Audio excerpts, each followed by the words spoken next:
বিভিন্ন পাম্পে আজও মিলছে না পর্যাপ্ত জ্বালানি তেল। সকাল থেকেই পাম্পের সামনে বাইক ও ব্যক্তিগত গাড়ির দীর্ঘ সারি। আরও জানাতে ঢাকা ও লক্ষ্মীপুর থেকে আছেন সহকর্মীরা। শুরুতে চলে যাব তেজগাঁওয়ে আছেন সহকর্মী শিকদার মেহেদি হাসান। মেহেদি হাসান, আপনি যেখানে রয়েছেন সেই ফিলিং স্টেশনে পর্যাপ্ত পরিমাণে কি জ্বালানি তেল সরবরাহ করা হচ্ছে কিনা, যানবাহনের সারি কেমন দেখছেন এবং চালকদের কোনো অভিযোগ রয়েছে কিনা, এবং যে ডিজিটাল ফুয়েল কার্ড তা নিয়ে কি বলছেন চালকরা? সকালের কথা যদি বলি, আজকের সকালের কথা, অর্থাৎ বিগত যে দিনগুলো দেখেছিলাম আমরা, যে ধরনের একটি দীর্ঘ সারির অবস্থা দেখেছিলাম, আজকেও ঠিক সেই একই রকম, কোনো ব্যতিক্রম কোনো চিত্র আমাদের চোখে পড়েনি। সকালে এখন পর্যন্ত তেজগাঁয়ের প্রায় ডজন খানেক পাম্প আমরা দেখেছি। প্রত্যেকটি পাম্পেই দেখা যাচ্ছে যে আসলে জ্বালানি সংকটের কারণে এই মুহূর্তে জ্বালানি যে সরবরাহ সেটি বন্ধ রয়েছে। 200-র বেশি সার্ভিস ও ফিচারে লেনদেনের সব বিকাশ অ্যাপে সম্ভব। তবে সারির কথা যদি বলি, আসলে প্রত্যেকটি পাম্পের সামনেই কম বেশি কিছু সারি রয়েছে। বেশ কিছু চালকরা আছেন এখানে, তারা দীর্ঘ সময় ধরে অপেক্ষা করছেন। কেউ কেউ সেই সকাল 4টা থেকে, কেউ 5টা থেকে, কেউ 6টা থেকে। এবং সব থেকে বড় যে সংকটের বিষয়টি সেটা হচ্ছে ডিজেল। অর্থাৎ যে সকল যানবাহনগুলো ঢাকা থেকে দূরপাল্লায় যাত্রা করবে তাদের সাথে আমরা কথা বলে যেটি জানতে পেরেছি, কমপক্ষে ঢাকা থেকে চিটাগংগামী একটি ট্রাককে কমপক্ষে 3বার আপনার জ্বালানি নিতে হচ্ছে, এবং প্রত্যেকবার জ্বালানি নিতে তাকে 6 থেকে 7 ঘন্টা পর্যন্ত অপেক্ষা করতে হচ্ছে। অনেক সময় এই কারণে কাঁচামাল বহন করা তাদের জন্য খুব কষ্টসাধ্য হয়ে যাচ্ছে, কারণ জ্বালানি না থাকার কারণে বা সরবরাহ যে ঘাটতি, এই ঘাটতির কারণে কাঁচামালগুলো তারা আসলে ঠিক মতো সময় মতো পৌঁছাতে পারছেন না, এবং নষ্ট হয়ে যাওয়ার একটি যে সম্ভাবনা সেগুলো দেখা দিচ্ছে। এছাড়া যদি বলি ব্যক্তিগত গাড়ির সংখ্যাও বেশ যথেষ্ট, দীর্ঘ লাইন রয়েছে। সেখানেও তারা জানেন না যে আসলে কখন এই পাম্পে তেল আসবে আর কখন তারা দিবে। আর পাশাপাশি যদি মোটরসাইকেলের কথা বলি, সেই তারা আসলে বেশিরভাগ বাইকার যারা আছেন তারা আসলে দাঁড়ে দাঁড়িয়ে ঘুরছেন।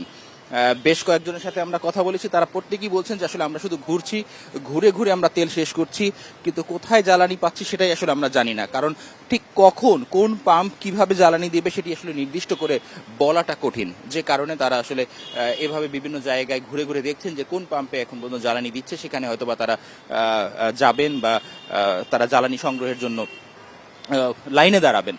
আর একটা বিষয় আপনি যেটা বললেন যে ফুয়েল কার্ডের বিষয়ে আমরা এর আগেও বেশ কিছুদিন যাবৎ আমরা দেখেছিলাম যে ফুয়েল কার্ড নিয়ে সরকার একটি পরীক্ষামূলক কার্যক্রম শুরু করেছে, এবং প্রথমত এটা মোটরসাইকেলের উপর দিয়ে শুরু হবে।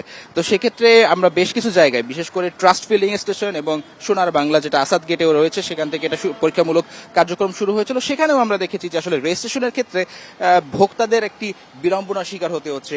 অনেক সময় তারা ঠিকমতো রেজিস্ট্রেশন করতে পারছেন না, অনেক সময় তাদের যে রেজিস্ট্রেশন কার্যক্রম সেটি হচ্ছে না, এবং রেজিস্ট্রেশন করার পরও তারা যে পরিমাণ জ্বালানি পাবেন বা সেই পরিমাণ জ্বালানি আসলে তাদেরকে দেওয়া হচ্ছে না, তাদেরকে সেই লাইনেই দাঁড়িয়ে থাকতে হচ্ছে। এই নিয়ে আসলে তাদের অভিযোগের কোনো কমতি নেই। তবে সরকার এই বিষয়ে আরও কার্যকরী উদ্যোগ গ্রহণ করবেন, এবং তাদের যে পর্যাপ্ত জ্বালানি যে চাহিদা রয়েছে এবং তার অনুযায়ী তাদের যে বরাদ্দ রয়েছে সেই অনুযায়ী তারা দিবেন, এমনটাই কিন্তু প্রত্যাশা করছেন ভোক্তারা। মেহেদি হাসান, আপনি আমাদের সাথেই থাকুন। এবার লক্ষ্মীপুর থেকে জানাবেন সহকর্মী আব্বাস হোসেন, লক্ষ্মীপুরে কি সব ফিলিং স্টেশনে পর্যাপ্ত পরিমাণে জ্বালানি তেল সরবরাহ করা হচ্ছে কিনা, কেমন দেখছেন দীর্ঘ সারি যানবাহনের, এবং চালক এবং পাম্প সংশ্লিষ্টরা কি বলছেন? গত কয়েকদিনের যে চিত্র, একই চিত্র কিন্তু আজকে আমরা সকালবেলা যে কয়েকটি পাম্পে এসেছি আমি, এবং মুজাম্মেল এবং দৈত্রী এবং যে তীরের যে ফিলিং স্টেশন রয়েছে সেখানে আমি গিয়েছি। সেখানে কিন্তু যে তেল কিন্তু সরবরাহ বন্ধ। অর্থাৎ তারা যদি বলছেন যে এখন পর্যন্ত তারা যে ডিপো থেকে যে তেল আনার কথা সেখান থেকে তারা তেল পাচ্ছেন না, বিদায় এখানেও অনেক তেল দিতে পাচ্ছে না। তবে আমি এখন যে পাম্পে রয়েছি, এই পাম্পে কিন্তু আমরা দেখেছি যে এখানে বিশেষ করে পণ্যবাহী ট্রাক, দীর্ঘ লাইন রয়েছে মোটরসাইকেলেরও। এখানে দীর্ঘক্ষণ অপেক্ষা করছে বাইকাররা। অপেক্ষার পর অপেক্ষা করে তারা তেল না পেয়ে তারা ক্ষোভ প্রকাশ করছেন। অনেক পাম্পে আমরা দেখেছি সেখানে পাম্প মালিকদের সাথে, যে বাইকারদের সাথে হাতাহাতির ঘটনা ঘটছে, এমনটি আমরা দেখেছি। কিন্তু প্রত্যেকটি পাম্পে যেটি দেখেছি যে সেটি হলো যে পুলিশ পাহারা, অর্থাৎ পুলিশের নিয়ন্ত্রণে কিন্তু তেল দেওয়া হচ্ছে।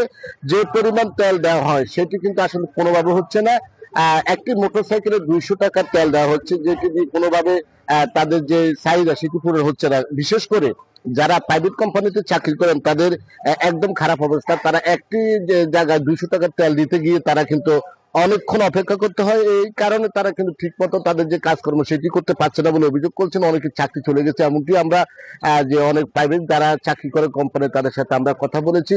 বিশেষ করে ওষুধ কোম্পানির যে লোকগুলো রয়েছে তাদের সবচেয়ে দুর্ভোগ পড়ছে। এর বাইরে কিন্তু যে ডিজেল চালিত যে ইঞ্জিন চালিত যে সেচ পাম্পগুলো রয়েছে, অর্থাৎ যেখানে বড় ধান রয়েছে সেখানেও কিন্তু যে লক্ষ টাকা ধারণ করছে, সেখানে জ্বালানি তেলের কারণে তারা পানি দিতে পারছে না। অনেক ধান কিন্তু নষ্ট হয়ে যাচ্ছে, এমনকি দেখেছি। পাশাপাশি শিল্প কলকারখানা যেখানে রয়েছে, বিচি শিল্প নগরী যেখানে ডিজেল চালিত যে জ্বালানির উপর নির্ভর করে, সেখানে কিন্তু অনেক ধরনের সংকট রয়েছে এবং খুব দুর্ভোগ রয়েছে। তবে এখন পর্যন্ত যেটি দেখেছি সেটি কবে নাগাদ শুরু হবে সেটি বলছেন না। তবে পাম্প মালিক কর্তৃপক্ষ যেটি বলছেন, যেমন এক একটি পাম্পের চাহিদা হলো 20,000 লিটার যে জ্বালানি তেল, সেখানে পাওয়া যাচ্ছে 4,000 বা 3,000 লিটার।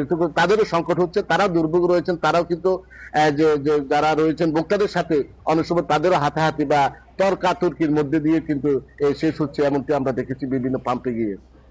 জ্বালানি তেলের সংকট নিয়ে লক্ষ্মীপুর এবং ঢাকা থেকে জানাচ্ছিলেন সহকর্মীরা।